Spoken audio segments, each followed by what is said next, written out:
In Naked Awareness, starting on page 171, we begin talking about the same content that we were just looking at in Yeshe-Lama, which is the third vision. And so there at the top of the page it says, thirdly, as for the vision of consummate awareness, the 5 divine embodiments with consorts appear on each side of the previous bindus. They're innumerable, they're immutable. Then you may even stop meditating. Your body is liberated into clear light. The aggregates of your material body are liberated in their own state. You are naturally liberated as a Sambhogakaya. So there were references in the other one similar to this. The commentary on that says the bindus and the Vajra strands appearing to the mind's eye are innumerable and immutable, as if heaped on a scale by a handful and the pound.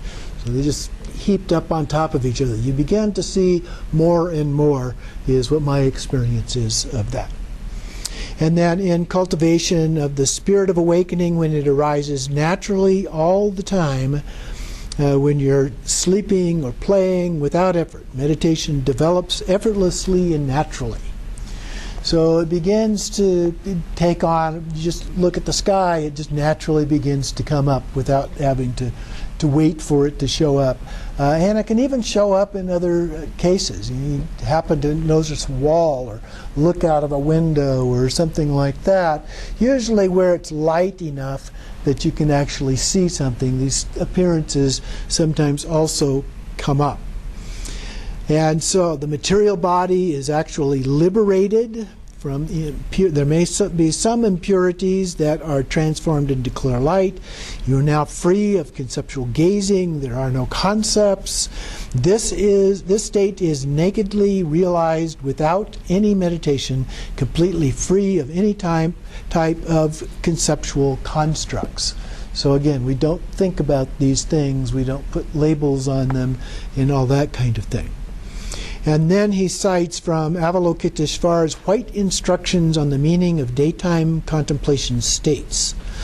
So a reference to the Togal type practices.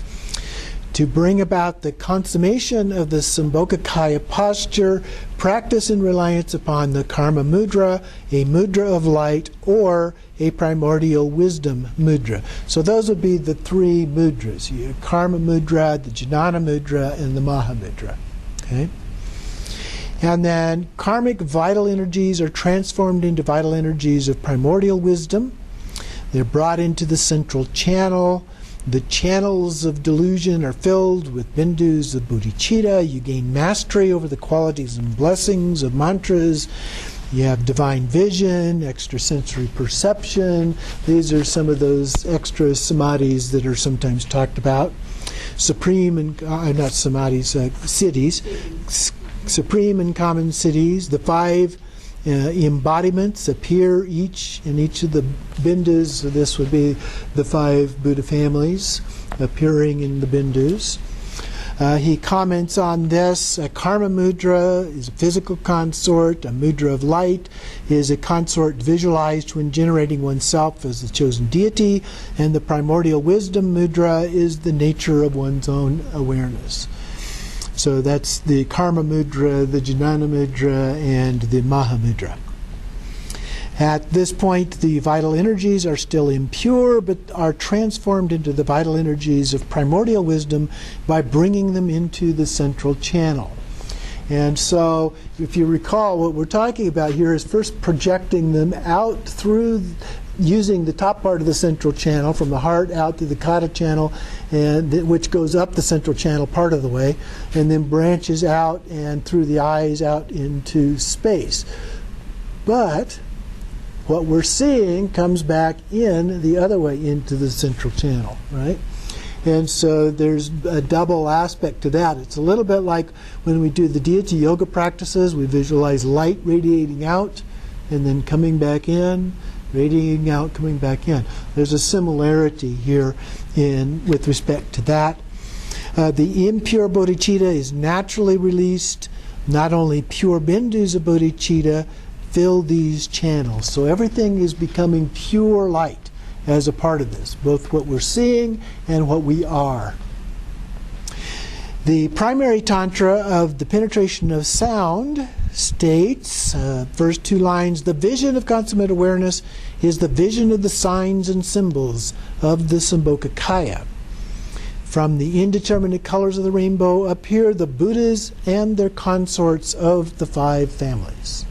So we begin to see those Buddha images. It is said that if this is realized, there will be no intermediate state. So this is a level of accomplishment where the bardos no longer happen. We're getting to a point where we are becoming a Sambhogakaya. Okay? So at the time of death, then we project into the state through a Buddha field as a Sambhogakaya, or an impure Sambhogakaya. We become then the pure Sambhogakaya of an actual Buddha. At this process, but we don't go through the bardo. Okay? When the breath goes at death, exhale and no inhalation, so when the breath ceases, there is an opening of primordial wisdom in the space in front of you, and brilliant lights of the five colors appear to you. By recognizing them, you are instantly liberated. Now this is like the Dharmata, the bardo of Dharmata. So when he's talking about bardo, the intermediate state, he's talking about the bardo of becoming. So the first one is the experience of clear light, and then we have the five lights of the different five Buddha families that come up and so forth. Direct your awareness to your eyes, focus your eyes on the unbroken cord of compassion, and then you'll be liberated upwards, or recognizing them as primordial wisdom, you will become a Buddha.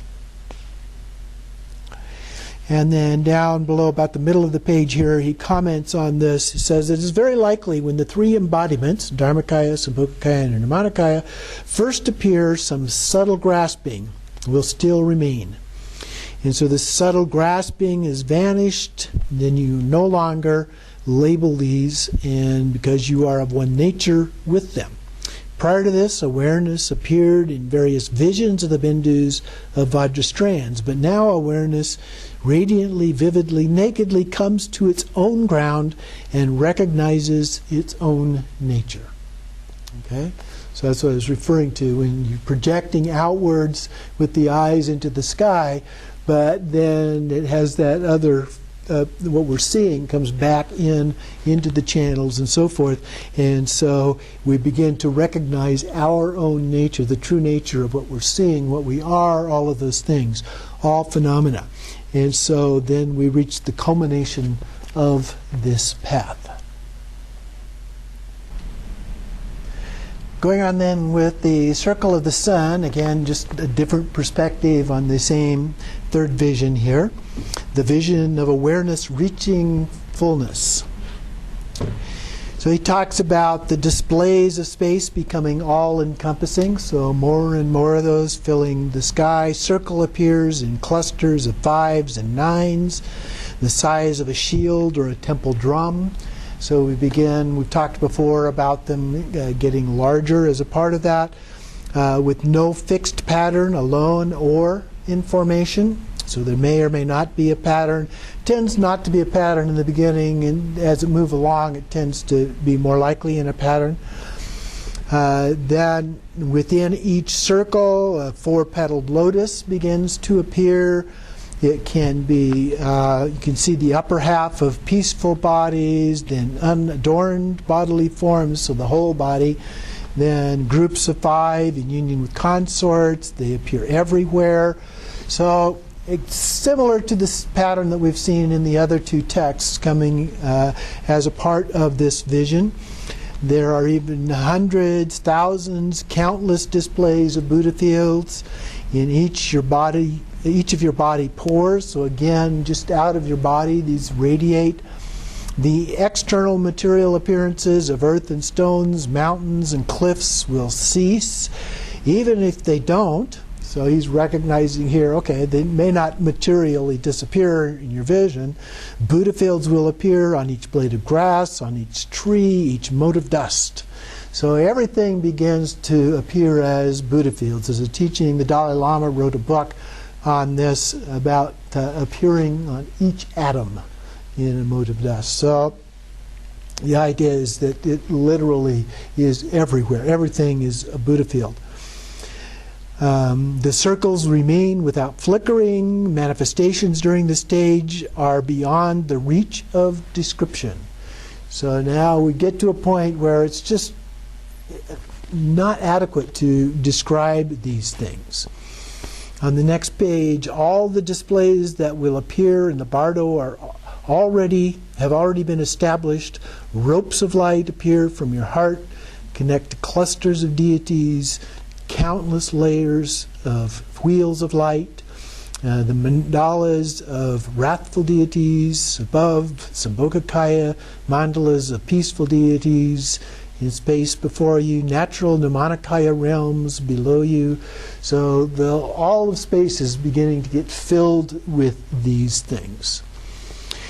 And then he goes through something that's a little different than what is in any of the other texts, talking about this in the context of body, speech, and mind, and the signs. So these signs are called the body, like an elephant submerged in a mud hole.